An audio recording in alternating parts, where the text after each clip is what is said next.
Summary of Daf Hey of Likkutei Torah Sefer Vayikra. We're in the middle of a mimer about how Kabbalah and the inner part of Torah is compared to salt, which on one hand is not the main food, on the other hand it makes all the food taste good.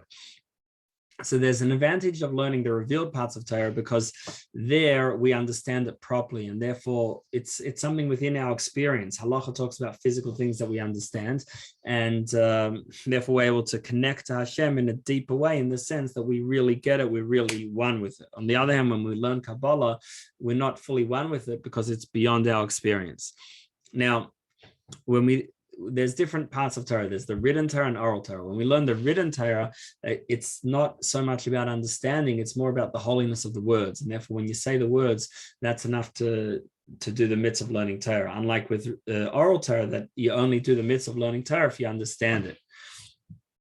And when a person reads even a simple story in the written Torah, that has the same holiness as Anochi Hashem Elokecha, I am Hashem your God.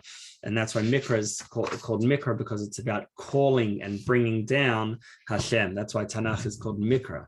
It brings Hashem into simple words. On the other hand, with Torah Sheba'al Peh, as we said, the understanding is important. Now, with Torah Sheba'al Peh, with the oral Torah, we fully grasp it. It's within our experience. Whereas with Tanakh, it's in a way similar to Kabbalah, which is a little bit beyond our understanding. It's not about the understanding, it's about the holy words. But through that, we connect, because it's the depth of the inner part of Torah. It might be a bit hazy to us, but it's the inner part, and therefore we connect Hashem's our inner soul with Hashem's inner unlimited light. And when we learn Kabbalah, so first of all, when we learn the deep explanation of a mitzvah, that's the same importance as learning the halach of the mitzvah. And even when we learn just about how Hashem creates and interacts with the world, it's still doing the mitzvah of knowing Hashem, which is an important one mitzvah, but it's an important mitzvah. Hey. Now, based on this, the Alter Rebbe explains what it means to learn 1/3 Tanakh. Seemingly, Tanakh is a lot shorter than Gemara. So why does it say that you should learn 1/3 Tanakh, 1/3 Mishnah, 1/3 Gemara? So Alter Rebbe explains that once you become familiar with all Tanakh, you fill that time of 1/3 Tanakh with learning the inner parts of Torah, Kabbalah, Agada, etc. And then Mishnah includes halacha, and then 1/3 Talmud is the analysis of Torah, and based on this, we'll understand why the inner part of Torah is compared to salt, because like salt, by itself, we don't understand it, so doesn't taste good.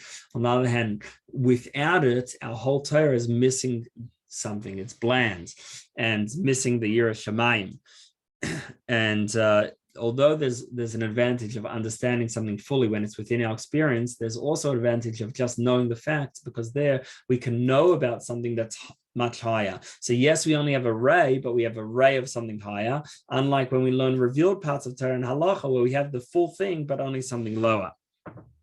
And salt is therefore it says that putting salt on the carbon, on the sacrifice, is bris Elokecha, the covenant of Hashem, because salt, the inner parts of Torah and Yirah Shamayim, is what preserves our Torah and makes it everlasting and special. And therefore, without Yirah Shamayim, reverence of Hashem, even if we've learned a lot of Torah, will still be judged after life in the next world to be severely lacking, and therefore we need to learn with a focus also Pnimis Torah, the inner parts of Torah.